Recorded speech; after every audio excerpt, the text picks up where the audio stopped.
Can you tell which of these paintings is behind museum glass and which is just behind regular?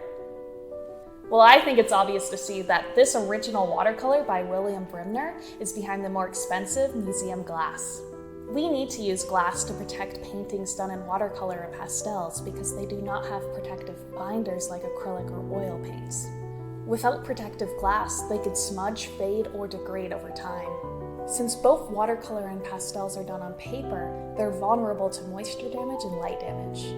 Pastels that are not framed behind glass attract dust because of their dry and powdery nature. Watercolors are more porous, so without glass, they absorb the pollutants in the air, leading to discoloration. UV rays break down organic pigments over time. Without UV filtering glass, watercolors and pastels fade over time. Museum glass, or conservation glass, blocks 99% of UV rays, which preserves an artwork's color. A watercolor or pastel framed in museum glass can last for many generations, while a painting framed in regular glass can degrade over time, lowering its value. Investing in proper glass can save you money in the long run. At Rookley's, we only ever use regular glass for prints, never original works.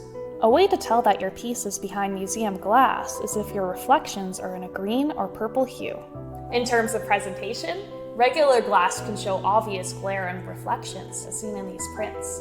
On the other hand, museum glass dramatically reduces reflections due to its special coating that blocks out certain wavelengths of light. A compromise between the two is Denglas, which offers 60% UV protection and is less costly than museum glass.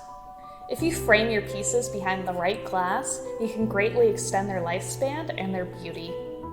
Now that you know a lot about glass, do you need any pieces reframed? Let us know in the comments below.